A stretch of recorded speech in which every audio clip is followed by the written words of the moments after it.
December 13th, David Ring. Welcome to 365 Christian Men, where every day we aim to inspire and encourage with real-life stories about men. David has shared his story of hope with more than 100,000 people a year for nearly 45 years. He speaks at high schools, colleges, military bases, hospitals, churches, and corporations. He and his wife Karen have 4 children and 2 grandchildren. His life has not been easy, but it has been full and productive. David says, "God took my greatest liability and made it my greatest asset." Here's how it happened.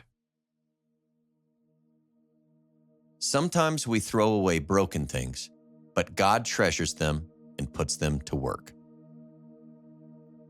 The new kid just kept walking, if you could call it that. Even watching him walk up to the bus stop was painful. He was hunched over so far that he looked like a question mark missing its dot. It was as if David Ring were dragging his cerebral palsy-racked body against its will, towing the weight of the world behind it. Other kids were a little freaked out. They would say things like, "What's wrong with him? Is he some kind of retard or something? Hey, retard, can't you walk straight? What's the matter? Retard got your tongue?" David was angry at the world and angry at God. He declared war on life and everyone around him. As he staggered down the hall towards his next class, another student followed him, imitated his slurred speech and his stumbling walk. Everybody laughed. David entered the classroom, and his English teacher asked if he had his homework. David said, "No, I ate it." She corrected him. "You mean your dog ate it?" He replied, "No, I mean I ate it before you would have a chance to eat it." David didn't want to live anymore. Taking his seat, he thought, just another day of torment, the same as yesterday and all the days before that. He just wanted it to end. When David got home, his older sister asked, "David, why don't you go to church with me tonight? You know that God loves you?" He started to ignore her, but this time he decided to go. David stumbled into church that evening and took a seat in the back. He figured he would just put in his time and leave. And that night, Jesus changed David's life forever. But the next morning, in David's body, a new person walked into school. Going down the hall, David didn't walk any more smoothly, but he was all smiles and said hi to everyone. His classmates didn't even know who he was. After school, his psychology teacher reached out to him. "David, what happened to you?" David poured out his heart and told her what had happened. She then told David that everyone needed to hear his story. She told him, "What this world does not need is another person who sounds like everyone else." And in time, David became more confident and was ready to tell a story. Miss Myers arranged for a voluntary all-school assembly. She posted flyers that read, "Come see the boy born dead." When the day of the assembly finally arrived, students and teachers came voluntarily to listen to someone speak to them. David could feel the silence. He got out of his seat and limped to the podium. As he took his first step, the gym erupted in cheering and clapping. He was overwhelmed. They were all there, the same kids who had been tormenting him every day. But after that day, his new smile brightened the hallways. The kids had started to get to finally know him. He had become the most popular boy in school. At the podium, he waited for the roar to end. Then he began his speech. I was born to lose. I was born dead. When I was born, I was a stillborn baby. I was a dead baby. I was a blue baby. They put my body on a table in the corner and left me for dead for 18 minutes.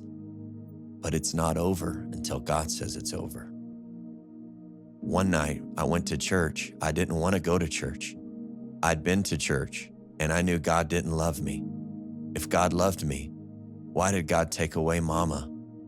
Why is God picking on me? God didn't even like me. But that night, I found out that God does love me and has a wonderful plan for my life. I'm not okay, but that's okay. God loves me just the way I am. David paused. We throw away broken things, but God doesn't. God uses broken things. God saw a dead baby, and God brought that dead baby to life. And if I can live, I promise you that you can too. I have cerebral palsy. What's your struggle? Deuteronomy 31:6-8 says, "Be strong and bold, have no fear or dread of them, because it is the Lord your God who goes before you. He will be with you. He will not fail you or forsake you. Do not fear or be dismayed." When you feel broken, what's your plan for discovering the opportunity God is setting before you? Sometimes we throw away broken things, but God treasures them and puts them to work. Chad Stecker here, and I'm honored to bring you this challenge based off of the life of evangelist David Ring. Listen, I was born to lose. I was born dead. When I was born, I was a stillborn baby. I was a dead baby. I was a blue baby. They put my body on a table in the corner and left me for dead for 18 minutes. Now listen, but it's not over until God says it's over. These beautiful yet haunting words spoken by a young David Ring many years ago have lifted me out of a season of shame and loneliness. Now a man still fighting cerebral palsy, he still lives a life that honestly should make us all look in the mirror differently and change how we face our own struggles. David's journey teaches us that the human spirit, fueled by faith and determination, can overcome even the worst daunting adversities. And he wasn't just content with surviving, no. He thrived by dedicating his life to uplifting others through evangelism and even comedy, y'all, spreading messages of love, faith, and hope. His story reminds us that true strength lies not in our physical abilities, but in our attitude, our heart, and our unwavering belief in a higher purpose.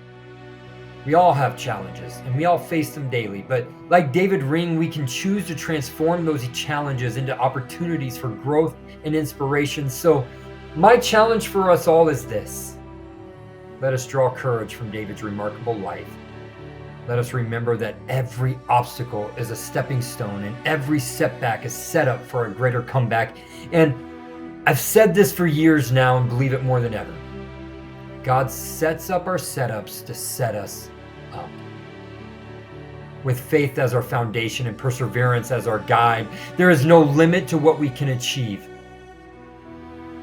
So now, just stop living in shame and walk within His glory and grace. It is never over until God says it's over. Be brave, be bold, be blessed, and most of all, be like Christ.